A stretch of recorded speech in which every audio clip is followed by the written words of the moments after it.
Hey, what is up? It's Jim, and I'm back with another Tiller tip.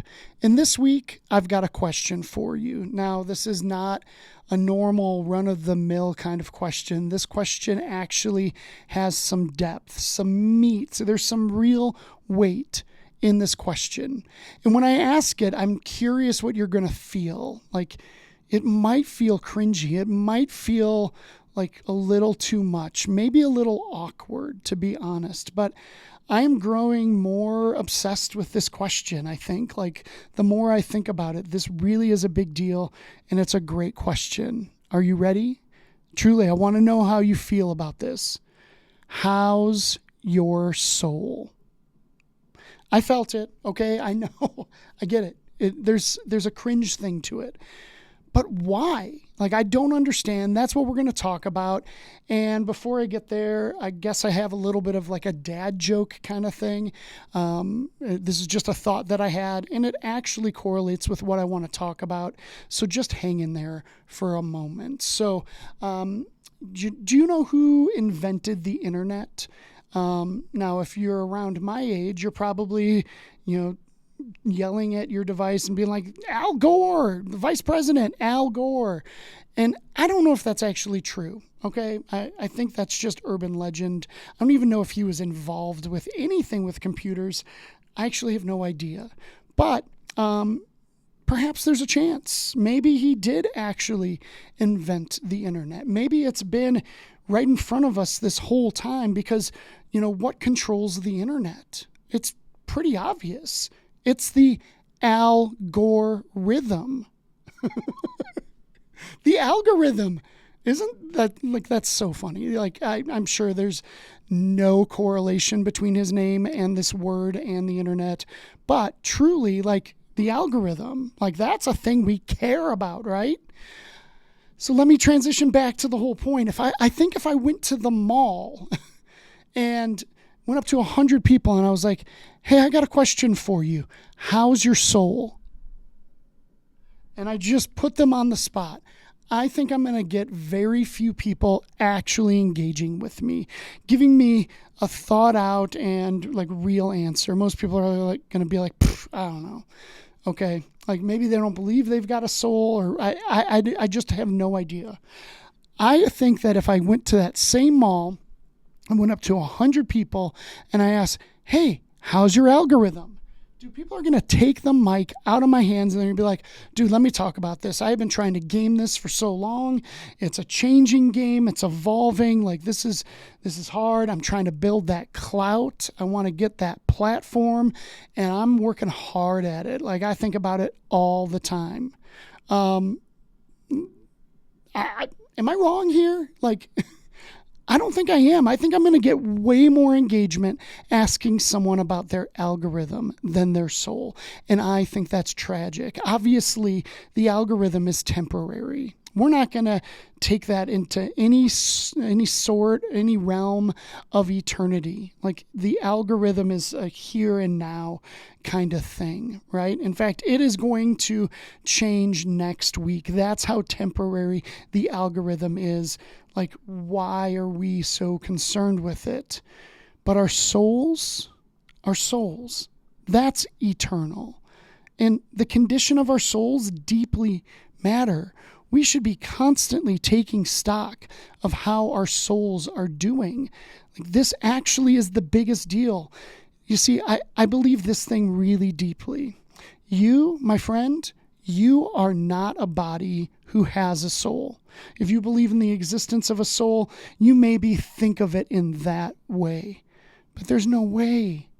The reality is you are a soul that has a body. This thing that we've put on, this is a tent. This is, something to get us through, okay? Our souls are eternal. When we begin to think of our souls first as opposed to anything and everything else, that's when I think things get good. We can really think with an eternal perspective. So when I ask you, how's your soul?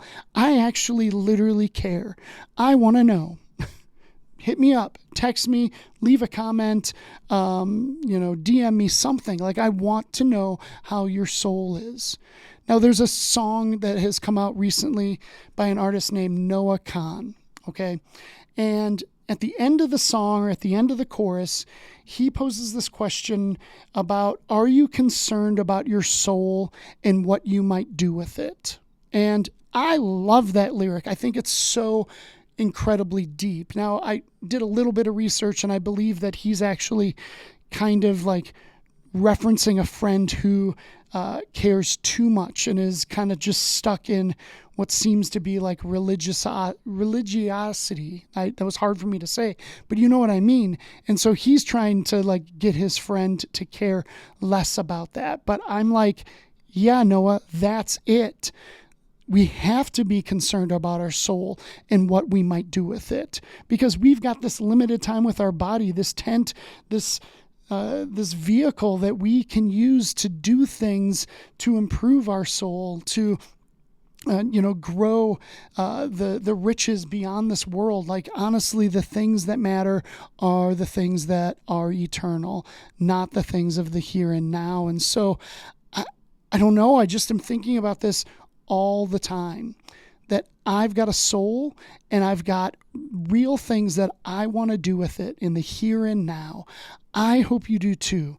How's the condition of your soul, and do you care what you might do with it? Okay, this is maybe the entire narrative, the entire game that we are playing right now. And I hope you're playing it well. I hope you really care.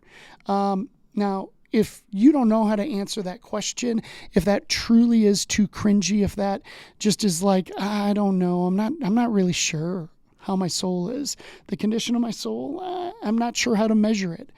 Man, we would love to talk to you at Tiller Coaching. And I'm not joking. Like, we would love to talk with you. One of my coaches earlier this week, he had a meeting where he was posting questions like this and ended up praying the prayer. Are you kidding me? Having this guy choose Jesus, he has committed himself to Christ, and he's believed in his heart and confessed with his mouth that he is Lord. And now the condition of his soul is the biggest thing. Like, when I heard, I literally broke down. I was in instant tears. This was the biggest deal in the world. How your soul is doing actually matters. But this guy that made this decision this week, hey, this week we're doing really good.